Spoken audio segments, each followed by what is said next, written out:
जी अस्सलाम वालेकुम। यासीन आपके साथ हाजिर है मॉर्निंग ब्रीफिंग में। आज इस हफ्ते का दूसरा वर्किंग डे बरोज़ मंगल है और 10 दिसंबर आज डेट है। कुछ कहने से पहले मैं आपसे ये रिक्वेस्ट करूंगा कि इस YouTube चैनल को प्लीज़ सब्सक्राइब ज़रूर कीजिएगा, क्योंकि ये उर्दू और सहल अंदाज में और इसमें 5-10 मिनट में आपको पूरी दुनिया के ऊपर एक थोड़ा सा एक ओवरव्यू मिल जाता है कि what is happening around the world और पूरी दुनिया में क्या कुछ आजकल हो रहा है और जिसका इफेक्ट मार्केट पे पड़ता है पॉजिटिव या नेगेटिव, जो कि काफ़ी इम्पॉर्टेंट हो जाता है। ये क्लिप तमाम लोगों के लिए, चाहे वो इस स्टॉक मार्केट में या गोल्ड सिल्वर में या करेंसी मार्केट में काम करते हों या ना करते हों, या अपने पोर्टफोलियो को मैनेज करते हों या ना करते हों, लेकिन एक आम फहम अंदाज में, एक आसान उर्दू अंदाज में इस क्लिप को प्रोड्यूस किया जाता है ताकि आम आदमियों को भी, चाहे वो स्कूल कॉलेज के यूनिवर्सिटी के स्टूडेंट हों या बिजनेस कम्युनिटी के लोग हों, गोल्ड सिल्वर या गोल्ड सूक के लोग हों या कराची स्टॉक एक्सचेंज की मार्केट के लोग हैं, उन तमाम लोगों के लिए एक सहल उर्दू अंदाज में एक 5-10 मिनट की क्लिप होती है जो कि काफ़ी लोग उसको सराह रहे हैं। तो इस वजह से मैं आप तमाम लोगों से ये कहूँगा कि इस YouTube चैनल को सब्सक्राइब ज़रूर कर लें, क्योंकि अक्सर मैं इसको व्हाट्सएप पे या फेसबुक पे या दूसरे जो सोशल मीडिया उस पर मैं अपलोड नहीं कर पाता हूँ। तो ये ज़्यादा बेहतर रहेगा कि आप YouTube को जो है वो सब्सक्राइब कर लें। बहरहाल कुछ मार्केट की बातें करते हैं। आज इस हफ्ते का दूसरा वर्किंग डे है, मंगल है, और जैसे मैंने आपसे ये कहा था कि ये हफ्ता हमारे लिए बहुत इंपॉर्टेंट है। बहुत सारी खबरें हैं, बहुत सारी रिपोर्टें हैं, अमेरिका की, यूरोपियन यूनियन की और स्विस नेशनल बैंक के इंटरेस्ट रेट का अनाउंसमेंट है कल परसों जुमेरात को, और मार्केट उसका बेचैनी से इंतजार कर रही है। और इसी वजह से मार्केट में कोई खास बड़ी मूव हम 2-3 दिन से देख रहे हैं कि नहीं आ रही है। इस हफ्ते हमारे पास कल रात को अमेरिका की सबसे बड़ी जो रिपोर्ट होती है, जिसको हम कहते हैं FOMC, federal open market committee, उसमें अमेरिका अपने इंटरेस्ट रेट का अनाउंसमेंट करेगा। जैसे कि पहले भी हमने ये देखा था कि अमेरिका ने एक के बाद दीगरे 3 बार 25 बेसिस पॉइंट अपना इंटरेस्ट रेट कट किया था और मार्केट ने काफ़ी उसको पॉजिटिव लिया था और पूरी दुनिया की स्टॉक मार्केटों में तेजी का जो रुझान पिछले काफ़ी अरसे से है वो बरकरार रहा। तो बहरहाल कल रात को 12 बजे इसकी अनाउंसमेंट आएगी, उसमें हम देखेंगे कि अमेरिका अपने इंटरेस्ट रेट के हवाले से क्या अनाउंसमेंट करता है। इसी तरीके से जुमे रात को हमारे पास यूरोपियन सेंट्रल बैंक की मीटिंग का रिजल्ट आएगा, उसको हमें देखना पड़ेगा बहुत ज़्यादा गौर से। और उसकी पहली बुनियादी वजह मैं आपको बताता चलूँ कि पहले IMF की जो हेड थी मिस क्रिस्टियन लेगार्डे, अब वो यूरोपियन सेंट्रल बैंक की प्रेसिडेंट बन गई हैं। ये बड़ा खुशाइन बात है कि वो पहले IMF की थी, अब ECB की वो हेड करेंगी। इसी तरीके से जुमेरात को हमारे लिए बड़ा इंपॉर्टेंट इवेंट है। बरतानिया में इलेक्शन हो रहे हैं और ये बड़ा क्रूशियल और बड़ा सेंसिटिव इलेक्शन होगा, और उसकी वजह यह है कि बरतानिया का, जिस पिछले काफ़ी दिनों से 2-3 सालों से हम देख रहे हैं कि बरतानिया यूरोपियन यूनियन से अलहदा होने का ख्वाह दिखाई देता है, उस हवाले से ये बड़ा इंपॉर्टेंट स्नैप इलेक्शन हो रहा है।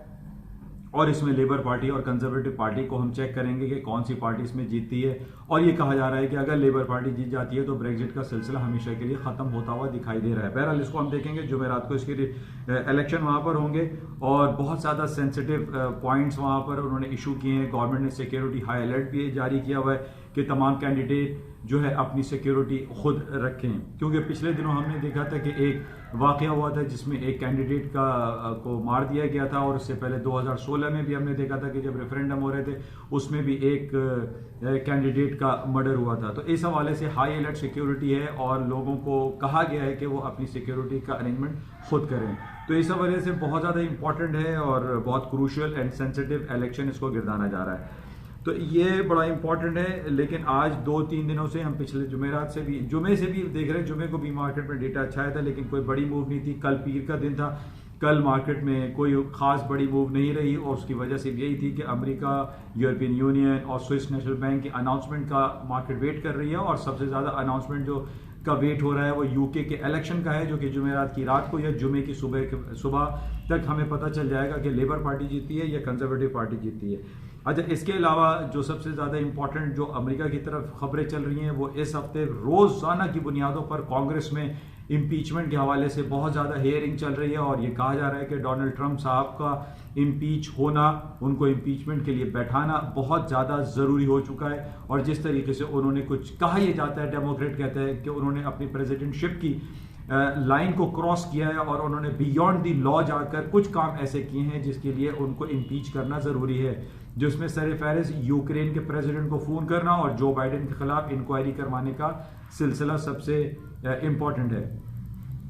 इसकी वजह यह है कि जो बाइडेन जो कि डेमोक्रेट के कैंडिडेट है, अगर वो गालिबन अगर वो रिपब्लिकन कैंडिडेट होते तो ऐसा ना होता, लेकिन बहरहाल जो कि उनके कंटेंडर हैं, उनके ओपोनेंट हैं, डेमोक्रेट के हैं, इस वजह से ये ज़्यादा आवाज़ आ रही है और ये कहा जा रहा है कि ट्रंप साहब की इम्पीचमेंट होगी। लेकिन मैंने जैसे पहले भी आपसे कहा था कि इम्पीचमेंट अगर हो भी जाती है तो इसका कोई नेगेटिव इम्पैक्ट मार्केट में नहीं पड़ेगा, क्योंकि तारीख में हमने ये देखा है कि सुदूर पहले बिल क्लिंटन की भी इम्पीचमेंट हुई, वाटरगेट स्कैंडल पे रिचर्ड निक्सन की इम्पीचमेंट हुई, लेकिन इसका नेगेटिव इम्पैक्ट बहुत ज़्यादा मार्केट पे नहीं पड़ता। फॉर द टाइम पीरियड हम कह सकते हैं कि थोड़ा सा इसका नेगेटिव इम्पैक्ट पड़ सकता है, लेकिन अब सिर्फ 1 साल रह गया है और ट्रंप साहब पिछले 3 साल से सदारती कुर्सी पर बराजमा है और उनका इस इम्पीचमेंट के हवाले से कोई नेगेटिव इम्पैक्ट उन पर पड़ता हुआ दिखाई नहीं देता। हालांकि दूसरी तरफ हम ये भी देख रहे हैं कि ट्रंप साहब ने इनकार कर दिया है कि वो इम्पीचमेंट के लिए कुर्सी पर नहीं बैठेंगे। तो बहरहाल ये हम देखेंगे कि क्या लॉ इस चीज़ की इजाज़त उनको देता है या नहीं देता है, ये बड़ा इंपॉर्टेंट हो जाएगा। तो बहरहाल ये हफ्ता हमारे लिए इम्पीचमेंट के हवाले से बड़ा इंपॉर्टेंट रहेगा।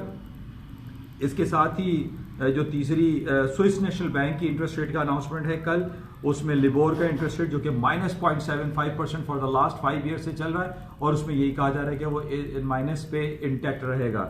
क्योंकि हम ये देख रहे हैं कि पूरी दुनिया में इंटरेस्ट रेट डिक्लाइन होने का जो सिलसिला चल रहा है वो मुस्तकिल बरकरार है। पूरी दुनिया में इस वक्त हम ये देख रहे हैं कि इंटरेस्ट रेट 0 पर जा रहा है या वो माइनस में जा रहा है। इसी वजह से हम ये देख रहे हैं कि ट्रंप साहब बहुत ज़्यादा अपना इन्फ्लुएंस यूज़ करते हुए दिखाई देते हैं और वो जर्मी पावल को बहुत ज़्यादा स्कोल्ड करते हैं, ज़दोकोप किया जाता है एक तरीके से कि वो ये कहते हैं कि अमेरिका को चाहिए कि फेडरल रिजर्व बैंक अपना इंटरेस्ट रेट 1% तक डिक्लाइन कर दे, जो कि बहुत बड़ी खबर है। लेकिन ऐसा मुमकिन नहीं है। लेकिन पिछली बार हमने ये देखा था कि अमेरिका ने यके बाद दीगरे 3 बार अपना इंटरेस्ट रेट 25 बेसिस पॉइंट करके डिक्लाइन किया और अभी करंट अमेरिका का इंटरेस्ट रेट 1.75% चल रहा है। अच्छा, इसलिए इस दफ़ा भी हम ये देख रहे हैं कि आज और कल में मार्केट में कोई बहुत ज़्यादा मूवमेंट नहीं आ रही है। करेंसी मार्केट भी रिलक्टेंट है, गोल्ड सिल्वर स्टॉक्स में रिलक्टेंसी पाई जा रही है, क्योंकि इन 3 बड़े सेंट्रल बैंक्स की अनाउंसमेंट है जिसका मार्केट शिद्दत से इंतजार कर रही है और ये देख रही है कि इसका अल्टीमेट रिजल्ट क्या होगा। अच्छा, बात करते हैं गोल्ड सिल्वर के हवाले से। गोल्ड सिल्वर की मार्केट आप काफ़ी दिनों से देख रहे हैं कि 1460 और 1660 पे आपकी चांदी चल रही है, इसमें कोई बड़ी मूव नहीं आ रही है। जैसे कि मैंने गोल्ड का आपको लेवल ये दिया था कि 1480 और 1440 के दरमियान मार्केट स्टक हुई भी है और फॉर द लास्ट तकरीबन 50 और 20 डेज से हम देख रहे हैं कि मार्केट इसी 2 रेंजेस के दरमियान स्टक होके रह गई है। अब हमारे पास ये इंपॉर्टेंट रहेगा, कल रात 12 बजे इंपॉर्टेंट न्यूज़ है पाकिस्तानी वक्त के मुताबिक कि उसमें अनाउंसमेंट होगा। उसके बाद हम ये कह सकते हैं कुछ मार्केट में मूवमेंट एक्सपेक्टेड है और मार्केट इसका शिद्दत से इंतजार कर रही है। अच्छा, इसके अलावा हम ऑयल की मार्केट की बात कर लेते हैं। ऑयल की मार्केट में जिस तरीके से हम देख रहे हैं कि सऊदी अरामको के हवाले से बहुत ज़्यादा खबरें चल रही है पूरी दुनिया में। इस वक्त सऊदी अरब फ्रंट लाइन पर है। सऊदी अरब में जिस तरीके से किंग सलमान बिन अब्दुल अजीज और उनके जो साहबजादे हैं क्राउन प्रिंस मोहम्मद बिन सलमान ने जो डाइवर्सिफिकेशन की जो एक कैंपेन शुरू की हुई है और ये कहा जा रहा है कि पूरे सऊदी अरब को वो तब्दील करके रख देंगे और उसमें सबसे ज़्यादा उन्होंने डाइवर्सिफिकेशन के हवाले से जो सिलसिला शुरू कर रखा है उसमें सऊदी अरब के जो बेल्ट है जिसको हम पेनिनसुला भी कहते हैं और उसके जो रेड सी है और एक तरफ पर्शियन गल्फ है, जो रेड सी के इलाके हैं जो जद्दा से बहुत ज़्यादा करीब कुछ उनके आइलैंड्स और कहते हैं कमोबेश तकरीबन 90 आइलैंड जद्दा के करीब मौजूद है और वहाँ पर वो बहुत ज़्यादा तब्दीली लाना चाह रहे हैं। High rise building, sky scrapers, motor cars, car Motors और स्पोर्ट्स कार्स के हवाले से जो बातें चल रही है कि वो उसको लेकर आएंगे। ख़वातीन को उन्होंने बहुत ज़्यादा इजाज़त दी है। अभी कल की जो खबर है और आज की भी खबर है कि जो सेग्रीगेशन थी डिफरेंट रेस्टोरेंट में जाने की कि जनाब वो ख़वातीन के लिए अलग दरवाज़ा था तो फैमिलीज़ के लिए अलग, वो भी उन्होंने ख़त्म कर दिया। तो यहाँ पर कहने का मकसद ये है कि सऊदी अरब में बहुत ज़्यादा आज़ादी हम देख रहे हैं कि जो सोशल जो फ्रीडम है वो बहुत ज़्यादा हमें दिखाई दे रहा है और इसी वजह से ये कहा जा रहा है कि सऊदी अरब आइंदा चंद सालों में सिर्फ वो डिपेंडेंसी जो ऑयल पे थी वो डिपेंडेंसी उसकी ख़त्म हो जाएगी और वो एक टूरिज्म की तरफ उसका ध्यान जा रहा है। और इसी वजह से हम देख रहे हैं कि सऊदी अरब के जो 2 शहर हैं जिसका नाम है नियोम NEOM और क़िदिया, यहाँ पर यह कहा जा रहा है कि फ्लाइंग टैक्सी चलेंगी, टॉकिंग रोबोट्स वहाँ पर होंगे और जनाब मोटर स्पोर्ट्स फैसिलिटी अवेलेबल होंगी, और blueprints, high scraper, entertainment city, ये सारे लफ्ज हमें सुनाई दे रहे हैं सऊदी अरब की इकोनॉमी के हवाले से। जबकि पहले हम सऊदी अरब का सिर्फ ये सुनते थे कि वहां पर लोग हज और उम्रे के लिए और इबादत के लिए जाते हैं, या फिर वो पेट्रोल पर उनकी डिपेंडेंसी थी और उनकी इकोनॉमी सऊदी अरामको के ऊपर चलती थी। अब सऊदी अरामको भी हम पिछले काफी दिनों से उसकी खबरें पढ़ रहे हैं कि सऊदी अरामको जो है उसकी IPOs लॉन्च कर दिए गए हैं, और मोहम्मद बिन सलमान ये बहुत दिनों से ये कह रहे थे कि उनका IPO पूरी दुनिया में इस वक्त नंबर 1 होना चाहिए, और उन्होंने $25.6 बिलियन के IPO इशू करके पूरी दुनिया में एक नई तारीख रकम कर दी है। इससे पहले हमने देखा था सन 2014 में, जो कि चाइना की कंपनी थी Alibaba.com, जो जैक मा की कंपनी थी, उसने जब 2014 में अपने IPOs लॉन्च किए थे तो वो तारीख की बुलंद तरीन सतह पे यानी टॉप ऑफ द लाइन पे था, और $25 बिलियन के IPO इशू करके वो दुनिया की नंबर 1 कंपनी बन चुकी थी। लेकिन उसको अलीबाबा को बीट करने वाली आज जो कंपनी है वो सऊदी अरामको है, जिसने 1.5% अपने शेयर फ्लोट किए हैं, और ये कहा जा रहा है कि तकरीबन इसकी जो टारगेट है, जो अचीवमेंट है, वो $2 ट्रिलियन, जबकि डिफरेंट एनालिस्ट ये कहते हैं कि $1.7 ट्रिलियन इसकी मार्केट वैल्यू होनी चाहिए। लेकिन अभी भी जो डिफरेंट में रिपोर्ट्स पढ़ रहा हूं और देख रहा हूं, उसमें ये कहा जा रहा है कि ये Saudi Aramco is a notorious company. बहुत सारी बातें ऐसी हैं, नोटोरियसली सीक्रेट कंपनी के तौर पर इसको कहा जा रहा है कि बहुत सारी इंफॉर्मेशन ऐसी हैं जो कि सऊदी अरामको एक आम आदमी, आम पब्लिक के लिए वो इशू नहीं कर रहा है। लोगों में बहुत ज्यादा इबाहम है, नेगेटिविटी पाई जा रही है, और यही वजह है कि वो इंटरेस्ट जो हम समझ रहे थे, या सऊदी गवर्नमेंट ये चाह रही थी कि जनाब बहुत ज्यादा इसके ओवर सब्सक्रिप्शन हो जाएगी IPOs में, ऐसा नहीं हो सका। और अभी भी हम ये देख रहे हैं जो डिफरेंट रिपोर्ट्स आ रही है उसमें यही कहा जा रहा है कि सऊदी अरामको को परचेज करने के हवाले से जो एक इंटरनेशनल इनको IPO इशू करने थे, उसमें भी अभी एक गैप क्रिएट हो गया है, और वो इंटरनेशनली सऊदी अरामको के शेयर्स को या IPOs को लॉन्च करते हुए दिखाई नहीं दे रहे, क्योंकि बहुत सारी वजूहात ऐसी दिखाई दे रही है कि बैक इन 2017 में हमने ये देखा था कि सऊदी अरब के जो मोहम्मद बिन सलमान है क्राउन प्रिंस, और उन्हें तकरीबन कमोबेश 150 बिलियन जो अरबपति या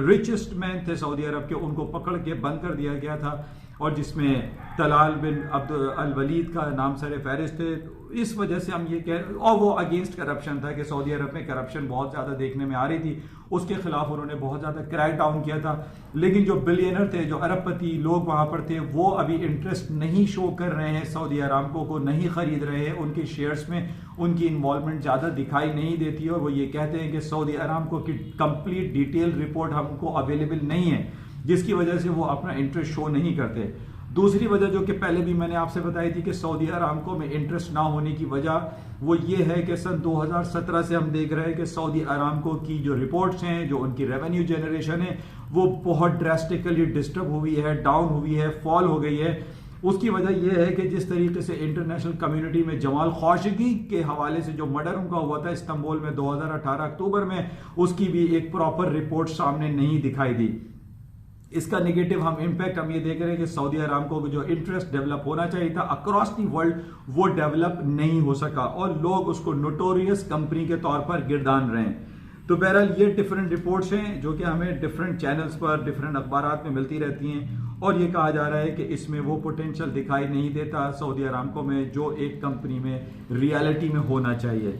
बहरहाल ये कुछ रिपोर्टें हैं, लेकिन अभी जो रिपोर्ट्स हमारे पास अवेलेबल हैं उसमें यही वजह है कि क्रूड ऑयल की प्राइसेस हम ये देख रहे हैं कि इसके IPO इशू होने के बावजूद, और सऊदी अरब ने जो एक रिक्वेस्ट की थी ओपेक से और नॉन ओपेक कंट्रीज से कि वो प्रोडक्शन को कट में रखें जून 2020 तक, वो कट करने में तो बरकरार रहे हैं, लेकिन क्रूड ऑयल की प्राइसेस $60 के लेवल को क्रॉस नहीं कर पा रही है। उसकी वजह यह है कि जैसे मैंने आपसे ये कहा था कि अब पूरी दुनिया में सिर्फ पेट्रोल पर गाड़ियां नहीं चलती, हमारी व्हीकल्स अब सोलर एनर्जी पे, इलेक्ट्रॉनिक डिवाइसेस पे